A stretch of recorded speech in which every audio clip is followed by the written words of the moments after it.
Donald Trump claiming over and over again that the election is rigged. It's not the first time a presidential candidate has made accusations of voter fraud. We mentioned some of the examples at the top of this newscast. Here are a couple more. 96, Bob Dole accused President Bill Clinton of trying to give citizenship to illegal immigrants so that they could vote for him. This time around, Bernie Sanders supporters claimed fraud during the primaries when 125,000 people disappeared, apparently, from voter registration database in New York. Julie Pace is with us now. She's a White House correspondent for the Associated Press.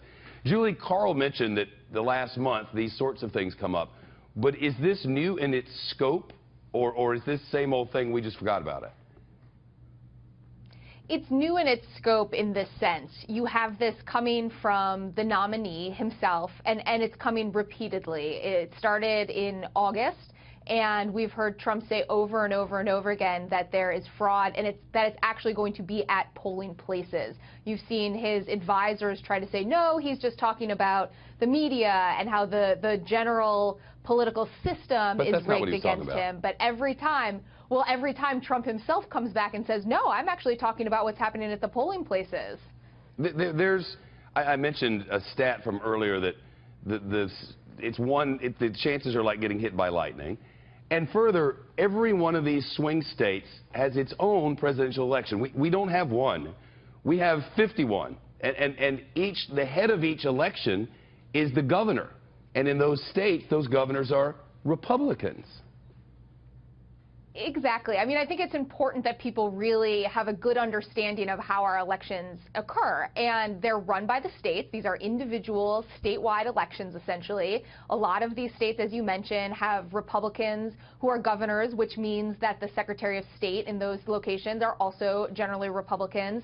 And if you voted in an election in America, you know that these are generally elections that happen in public places. Yes, there's absentee ballots, there's early voting, some vote by mail, but generally you walk into elementary school gymnasium or a church hall and you cast your ballot in a public place. And so, as Carl was mentioning earlier, there's always talk about voter registration fraud, but there are very few examples of actual fraud that happens on election day. And even when in those instances when it happens, it's in such small numbers that it doesn't sway the actual outcome of an election. Possibly because if you do it, you're going to prison if you get caught. It's a very serious felony in most places. And Julie, so many of us have wondered, amongst ourselves, reporters and others, what we thought would happen if at some point this guy who bases everything on winning realized at some point he's not going to win.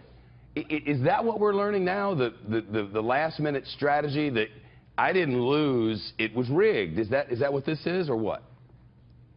I think there are two things happening here. I think on the one hand, you have Trump looking at what is an incredibly tough battleground landscape for himself, and the way that he can win now is if he drives down turnout. Right. If he has young people and minorities who just are so disgusted with this or think that the election is going to be rigged that they just don't even show up. That could benefit him.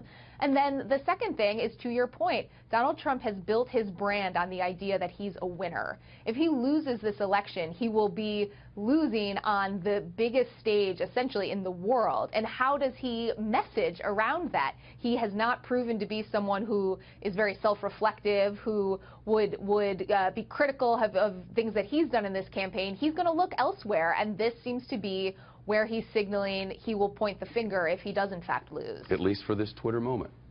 We shall see what the hours ahead bring. Always great to see you, Julie. Thank you.